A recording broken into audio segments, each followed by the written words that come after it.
l'eau, la terre, le feu, l'air. Et salut Poudre! Donc comme prévu aujourd'hui, petit deck rétro Jaden, qui est prévu pour affronter à 50% de win rate celui de Cyrus déjà paru la dernière fois. Ok, let's go. Alors Sparkman, héros élémentaire en x3, il y a mis 6 d'attaque. C'est bien, si on veut. Clayman, demi de def. Bustinatrix, c'est de la merde. Avian, c'est de la merde. Bon, on les joue en x2. Bref, c'est de la merde. Tranchant héros élémentaire. Alors lui, on joue en x1. Il est perse def, c'est pas mal. Il y a 2006.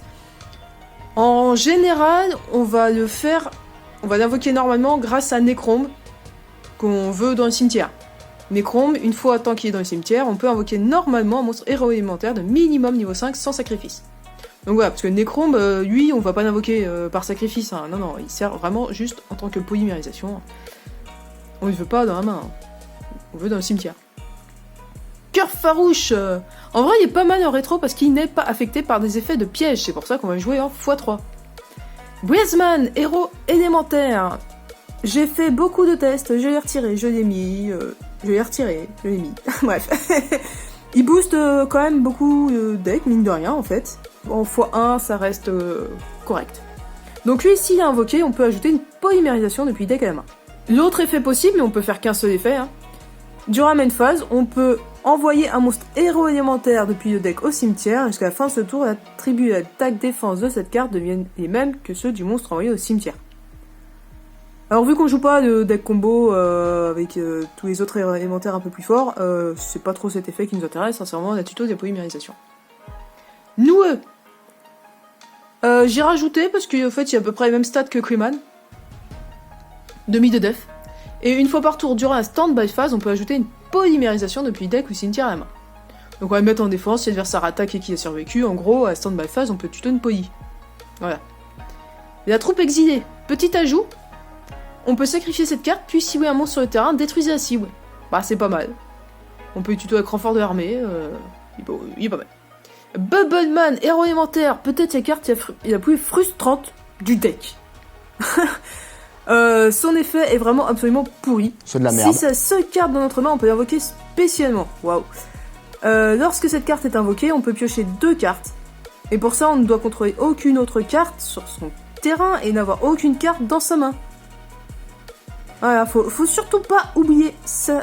Hein, vous avez un fucking gratte-ciel, ça marche pas. Ouais, on sent que ça m'est arrivé.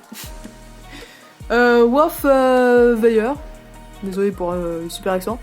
S'il est détruit au combat et envoyé au cimetière, on cible une carte héros élémentaire et une poly dans le cimetière, on les ajoute à la main. Ouais. Vous pouvez retirer si vous voulez réduire le nombre de cartes dans le deck. Appel de détresse. On va jouer que en x2 pour éviter de tuto trop facilement en Breezman. Donc c'est juste un tuto d'un monstre héros élémentaire. Récupération de fusion. On cible une poly dans le cimetière et un monstre qui a été utilisé comme matériel pour une invocation fusion et on les ajoute à la main. Ça c'est quand même pas mal. Donc on va au moins jouer en x1. Hein. J'ai hésité à jouer en x2 mais bon, sinon les mains c'est pas ouf. 3 polymérisations. Si vous voulez pareil réduire le nombre de cartes du deck pour l'approcher des 40, vous pouvez réduire pour moi vous pouvez retirer une polymérisation. Un renfort de l'armée. Bah, c'est tous des guerriers, hein, quasiment. Lui, juste, c'est une machine. R, justice vertueuse. En vrai, cette carte est quand même très forte. On détruit un nombre de magie pièges sur le terrain égal au nombre de cartes héros élémentaires qu'on contrôle. J'ai mis un autre typhon pour péter les magie pièges, mais vous pouvez mettre 2 R. Mais limite, R, des fois, est vraiment cheaté. Hein. On a réussi à mettre 3 héros, paf, on pète 3 cartes, c'est fort. Fusion miraculeuse, et ben on invoque par fusion un monstre héros élémentaire depuis extra deck en bannissant les monstres fusion depuis le terrain ou cimetière. Privilégiez cimetière quand même s'il vous plaît. Espoir des 5. On cible 5 cartes héros élémentaires depuis cimetière et on les mélange dans le deck. On pioche 2 cartes, c'est pas mal. On en pioche 3 si on a strictement aucune carte sur le terrain et dans notre main. À l'activation. Comme Bubble quoi. Au-delà de l'âme, Monster Reborn, des héros élémentaires, monstres normaux. x1, ça va, c'est mignon. Génération Next. Si nos LP sont inférieurs à ceux de l'adversaire, on ajoute à notre main ou on invoque spécialement un monstre héros élémentaire. Le reste, on n'a pas dans le deck, donc je vous n'existe pas. Depuis le deck ou cimetière. Attention à restriction, avec une attaque inférieure ou égale à la différence d'LP. Alors le reste de ce tour, on ne peut pas activer ni les cartes ni les effets de cartes du même nom que la carte. Donc, vous avez pris 1000 de dommages, vous pouvez invoquer Crayman en défense. Exemple. Des fusions. On cible un monstre fusion sur le terrain, on le renvoie à l'extra deck, et si tous les matos de fusion sont dans le cimetière, on peut tous les invoquer spécialement. C'est une magie rapide, en vrai elle est pas mal. Déjà elle peut servir pour défusionner un monstre adversaire.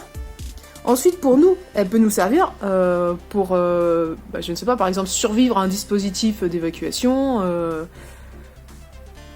ou pour achever l'adversaire, hein, tout simplement. On a notre fusion, on a les matos dans le cimetière, il reste pas beaucoup de points de vie, on dégage notre fusion et on remet les matos. Fusion du futur, eh bah oui, hein, Cyrus y a eu droit, nous aussi. On va pas se mentir, certaines fusions, c'est bien avec Fusion du futur. En plus, Fusion du futur, ça permet d'utiliser les matos depuis les decks. Alors que sinon, en général, pour faire une fusion, il nous faut 3 cartes, une Poyi et 2 monstres. Alors, ça vide pas mal la main. Donc, pour ceux qui connaissent pas bien, durant la première standby phase après activation, on révèle un monstre fusion dans l'extra deck et on envoie les matos depuis le main deck au cimetière. Et durant la deuxième standby phase après activation, on invoque par fusion les monstres depuis l'extra deck. Donc évidemment ça prend 3 tours au total, mais en attendant on fait d'autres choses. Attention, si la carte quitte le terrain, on détruit la cible. Inversement. Gratte-ciel. Si un monstre héros élémentaire attaque un monstre qui a une attaque supérieure, les monstres attaquants gagnent 1000 d'attaque durant le calcul des dommages uniquement. C'est pas mal. Sans être transcendant, c'est quand même pas mal. Contre-attaque des héros. Celle-là j'aime bien, d'ailleurs vous voyez, elle est en x2. Donc lorsqu'un monstre héros élémentaire est détruit au combat, notre adversaire sélectionne une carte de notre main au hasard. Alors, avant de poser cette carte, hein, on fait en sorte qu'il y ait le moins de hasard possible. Si cette carte est un monstre héros élémentaire, on détruit un monstre contrôlé par l'adversaire, puis on invoque spécialement la carte sélectionnée. Signe du héros. Lorsqu'un monstre qu'on contrôle est détruit au combat et envoyé au cimetière, on spé un monstre héros élémentaire de max niveau 4 depuis main ou deck. Explosion héroïque. On cible un monstre normal et héros élémentaire dans notre cimetière, on l'ajoute à la main. Puis, si l'adversaire contrôle des monstres avec une attaque inférieure ou égale, on en détruit un. Voilà, c'est pas mal, sans être le truc le plus cheaté d'univers, c'est pas mal. Force de miroir. Bon, à un moment, bonne carte bien cheatée en rétro, mais ça fait taf. Barrière héroïque. Alors c'est pareil, si vous voulez passer à 40 cartes tout pile, hein, je vous conseille de retirer barrière héroïque. Mais bon, moi j'aime bien. Si on contrôle un monstre héros élémentaire, on annule une attaque d'un monstre contrôlé par l'adversaire. Donc voilà pour le main deck. L'extra deck, alors j'ai eu un peu de mal quand même à prendre les fusions les moins cheatées pour essayer dans du rétro. On va commencer quand même par Electrum héros élémentaire. Lui, vous ne ferez qu'avec Fusion du futur, hein, si vous décidez de le faire. Parce qu'il demande Avian, Bustonatrix, Crayman et Bubbleman. Voilà. Accessoirement, il est vent, eau, feu et terre en plus d'être lumière. 13 accessoirement, lorsqu'il est invoqué par fusion, on mélange toutes les cartes bannies dans le deck. Et cette carte gagne 300 d'attaque pour chaque monstre contrôlé par l'adversaire du même attribut. Voilà. Beaucoup de douleur pour invoquer, pour pas grand chose, mais bon, ceci dit, ça va quand même faire un monstre à souvent plus de 3000 d'attaque. Ensuite, j'ai pris tous ceux, enfin quasiment, ceux qui avaient un monstre héros élémentaire plus un attribut. Donc, Grande Tornado. Non, Grande Tornade, pardon. Si cette carte est invoquée par fusion, on divise par 2 l'attaque défense de tous les monstres face recto actuellement contrôlés par l'adversaire. Tranchant sauvage héros élémentaire, donc lui il demande cœur farouche et tranchant. Il peut attaquer tous les monstres contrôlés par l'adversaire. Bon, pas transcendant, mais bon, ça peut servir. Anti-plasma, donc Sparkman et tranchant. Si attaque un monstre en position de défense, il est perce def. Bon, comme tranchant. Et on peut défausser une carte, puis cibler un monstre en position d'attaque contrôlé par l'adversaire et le détruire. Maître Nova, qui demande un monstre feu. S'il détruit un monstre d'adversaire au combat, on pioche une carte. Zéro absolu, qui demande un monstre eau. Il gagne accessoirement 500 attaques pour chaque monstre eau, sauf lui-même sur le terrain. Et s'il quitte le terrain, on détruit tous les monstres contrôlés par l'adversaire. Ouais, il est pas mal quand même. Petit point ruine, Garcis prend un dispositif d'évacuation et retourne sur l'extra deck et son effet ne peut pas être déclenché puisque du coup on le connaît plus.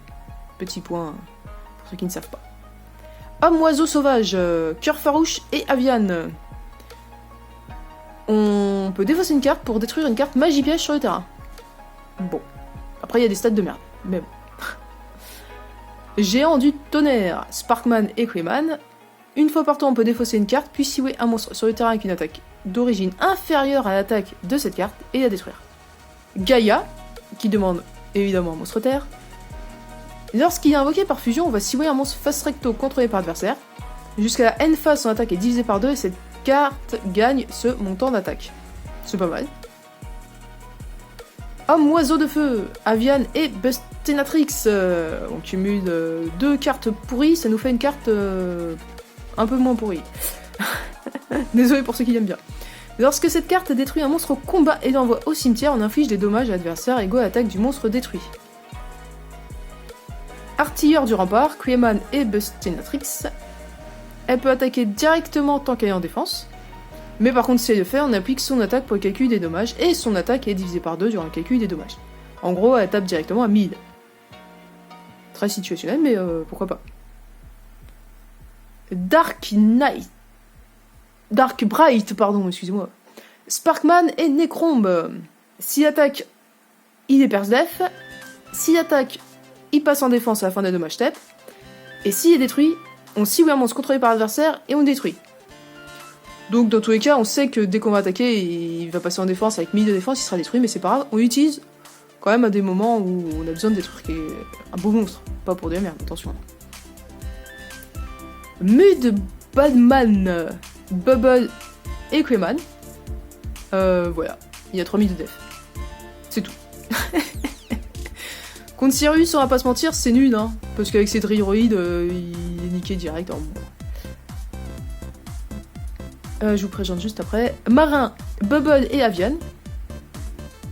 Si on a au moins une carte face verso dans notre zone magie piège, cette carte peut attaquer directement les points de vie de l'adversaire. À 1400 quoi. Bon. Lui aussi, franchement, c'est pas ouf. Mais bon. Et on finit par Grande Fusion héros élémentaire, 2 monstres normaux, héros. Il gagne une attaque défense égale à la somme des niveaux d'origine des matériels utilisés pour son invocation fusion x300.